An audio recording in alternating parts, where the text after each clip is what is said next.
എങ്ങനെ ഉണ്ടായിരുന്നു ഇവിടെ വന്നിട്ടുള്ള എക്സ്പീരിയൻസ്? ബ്യൂട്ടിഫുൾ. എങ്ങനെ പറയണമെന്ന് അറിയില്ല, ബിക്കോസ് അത്രയും ഒരു ഗ്രാൻഡ് എൻട്രി ആണ് എനിക്ക് തന്നത്. Lulu celebrate, so happy. Lulu celebrate ഔട്ട്ലെറ്റിലും മുകളിൽ പോയി കണ്ടു. പറഞ്ഞ പോലെ ഒരുപാട് നല്ല കോസ്റ്റ്യൂംസ്. ഞാൻ മെന്നൊക്കെ സത്യം പറഞ്ഞാൽ ഇത്രയും അടിപൊളിയായിട്ട് വർക്ക് ചെയ്തിട്ടുള്ള ഡ്രസ്സസ് ഉണ്ട് എന്നുള്ളത് ഞാൻ ആദ്യമായിട്ട് അവിടെ കണ്ടത്. സോ ആ ഒരു സെക്ഷനിലേക്ക് പോകേണ്ടി വന്നിട്ടില്ല.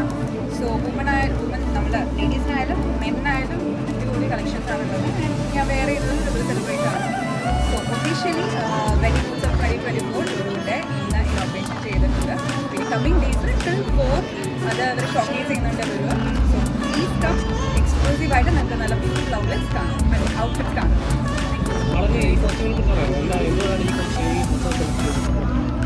ഞാൻ ചൂസ് ചെയ്തതാണ്. എനിക്ക് പെട്ടെന്ന് കണ്ടപ്പോൾ ഈ ഒരു ഒക്കേഷൻ എനിക്കിത് ബ്യൂട്ടിഫുള്ളായിട്ട് വെയർ ചെയ്യാൻ പറ്റുമെന്ന് തോന്നി. ആൻഡ് അവരുടെ ഡിസൈനേഴ്സ് ഉണ്ടായിരുന്നു. അപ്പോൾ അവരതിന് ആപ്റ്റായിട്ടുള്ളൊരു ബ്ലൗസും എനിക്ക് സെറ്റ് ചെയ്ത് തന്നു. ഈ കളർ കോമ്പിനേഷൻ കോപ്പർ ഗ്രീൻ എനിക്ക് ഭയങ്കര ഇഷ്ടപ്പെട്ടു. കാഞ്ചീപുരമാണ് വെയർ ചെയ്യുന്നത്, അതുകൊണ്ട് എനിക്ക് ഇഷ്ടമായി. ഈ ഔട്ട്ഫിറ്റിൻ്റെ പ്രൈസ് അറിയുമോ? അല്ലെങ്കിൽ പ്രൈസ് ആക്ച്വലി നിങ്ങൾക്ക് ഇവിടെ വന്നു കഴിഞ്ഞ് കഴിഞ്ഞാൽ ഇഷ്ടം പോലെ പ്രൈസസ് നിങ്ങൾക്ക് അഫോർഡബിൾ ആയിട്ടുള്ളത് കാണാൻ പറ്റും. ഇപ്പോൾ ഞാൻ വെയർ ചെയ്യുന്നത് മോസ്റ്റ്ലി ഒരു ബ്രൈഡൽ വെയറിനുള്ളതാണ്. ഈ പറഞ്ഞ പോലെ ബ്രൈഡൽ എക്സ്ക്ലൂസീവ് ഷോസ് ആണല്ലോ നടക്കുന്നത്. സോ